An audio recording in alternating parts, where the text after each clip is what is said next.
नमस्कार. आज आपण अगदी झटपट फक्त 5 मिनिटात तयार होणारी गवारची भाजी कशी बनवायची ते बघतोय. तर त्यासाठी इथे मी 250 ग्राम गवार घेतलेली आहे. तर गवार आपल्याला स्वच्छ धुवून त्यानंतर अशी निवडून घ्यायची आहे.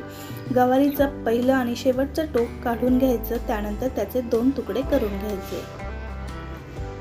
त्यानंतर कढईमध्ये 2 मोठे चमचे तेल घालायचं.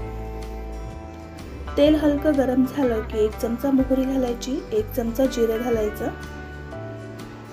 त्यानंतर भरपूर असा बारीक चिरलेला लसूण घालायचा. त्यानंतर पाव टीस्पून हळद घालायची, 1 चमचा लाल मिरची पावडर घालायची, अर्धा चमचा कांदा लसूण मसाला घालायचा. फक्त 1 सेकंदभर परतून घ्यायचं. लगेचच यामध्ये शेंगदाण्याचा कूट घालायचा. शेंगदाण्याचा कूट आपण असा तेलामध्ये आधी परतून घेतला की भाजीला रंग आणि चव छान येते. आता स्वच्छ निवडून घेतलेली गवार यामध्ये घालायची आणि 2 ते 3 मिनिटं या मसाल्यासोबत आणि शेंगदाण्याच्या कूटासोबत व्यवस्थित अशी परतून घ्यायची.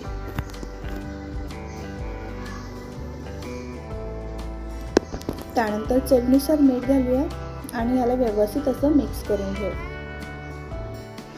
त्यानंतर यावर झाकण ठेवून 2 ते 3 मिनिटं वाफ काढून घ्यायची. म्हणजे आपली गवार आहे ती तेलामध्येच अर्धवट शिजली जाईल. तेलामध्येच आपण सुरुवातीला कुठलीही भाजी अशी शिजवून घेतली की भाजीला चव छान येते. आता याला व्यवस्थित असं मिक्स करून घ्यायचं. त्यानंतर यामध्ये 1 ग्लास पाणी घालायचं. व्यवस्थित असं मिक्स करून घ्यायचं. आता यावर झाकण ठेवायचं आणि गवार पूर्ण शिजेपर्यंत 7 ते 8 मिनिटं भाजी शिजवून घ्यायची. मध्ये मध्ये 1 ते 2 वेळा हलवत राहायचं आहे.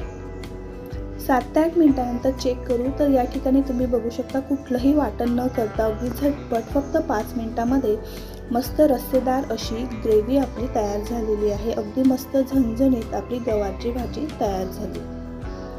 चला तर मग गरमागरम ही भाजी सर्व करूया. मस्त गरमागरम चपाती भात किंवा मग गरमागरम भाकरी यासोबत अप्रतिम लागते. तुम्ही सुद्धा ही रेसिपी नक्की ट्राय करा. व्हिडिओ आवडल्यास लाईक शेअर आणि सबस्क्राईब नक्की करा. धन्यवाद.